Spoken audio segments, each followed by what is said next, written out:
Méditation de la communauté des disciples du Christ vivant en ce vendredi de la 15e semaine du temps ordinaire, année liturgique A.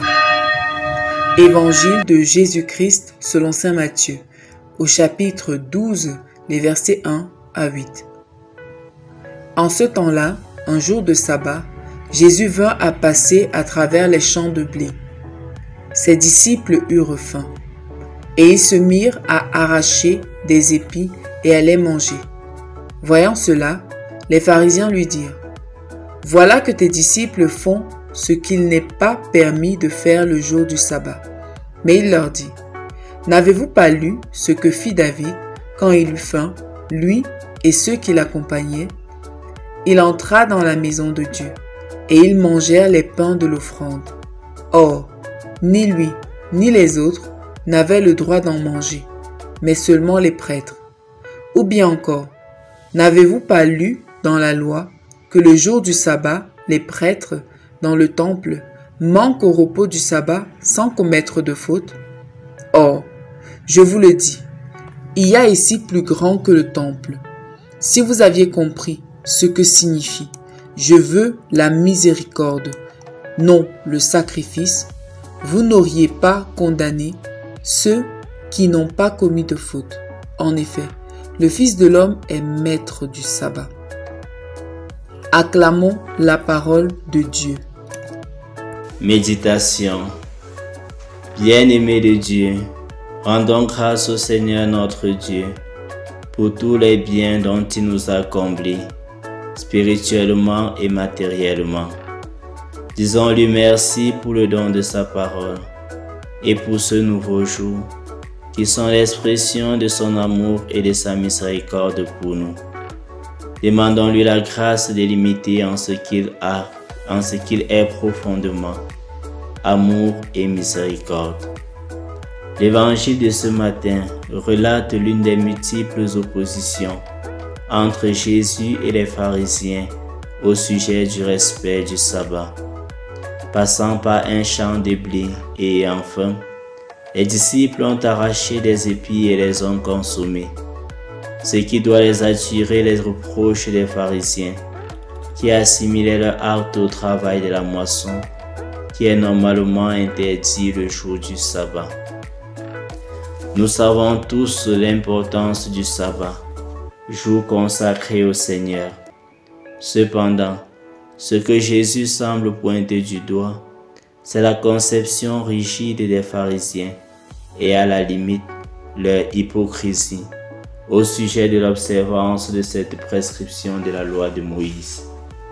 On se souvient qu'à plusieurs reprises, Jésus a reproché aux pharisiens de faire peser de lourds fardeaux sur les épaules des autres et de condamner parfois innocemment des personnes sans défense. De fait, par leurs multiples interdictions, les pharisiens avaient fait de ce jour de repos et de liberté un jour d'esclavage et d'interdiction. Et c'est pour cela que Jésus a bien voulu préciser le sens du sabbat. Dieu a institué le sabbat pour faire entrer son peuple en esprit dans son repos, pour se remémorer ses merveilles et lui offrir un culte d'action de grâce. Le sabbat était donc pour ce peuple une bénédiction dont il ne pouvait jouir dans d'étroites relations morales avec Dieu. D'où ce rappel du Christ : c'est la miséricorde que je désire et non les sacrifices. Pour les pharisiens, en effet, la vie se résume à une question de faire ou de ne pas faire, de permis ou d'interdit. Cette religion des ordonnances et des sacrifices les empêchait cependant d'apprécier la miséricorde divine et de l'exercer vis-à-vis des autres.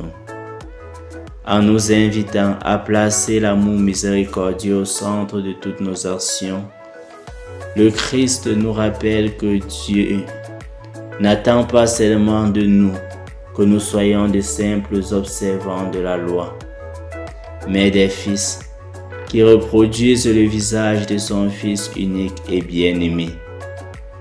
Il veut que nous soyons animés par le désir d'être miséricordieux à son image, plutôt que par celui de paraître bien aux yeux des autres en faisant uniquement ce qui nous est demandé de faire.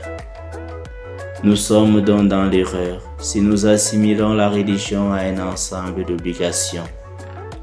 La religion voulue par le Christ est une religion d'amour et de miséricorde.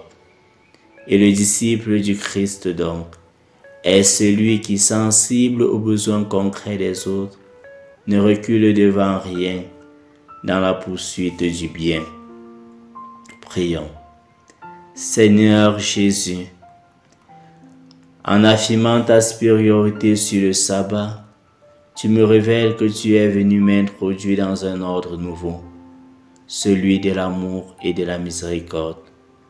Remplis mon cœur d'affection et de sympathie envers mes frères et sœurs, afin que je demeure toujours un témoin authentique de ta miséricorde. Intercession. Prions pour tous ceux qui ont la responsabilité d'établir des lois, afin qu'ils veillent à ce qu'elles soient réellement au service du peuple. Exercice spirituel. Accomplir un acte de miséricorde envers son prochain, que ce soit un acte corporel ou un acte spirituel de miséricorde.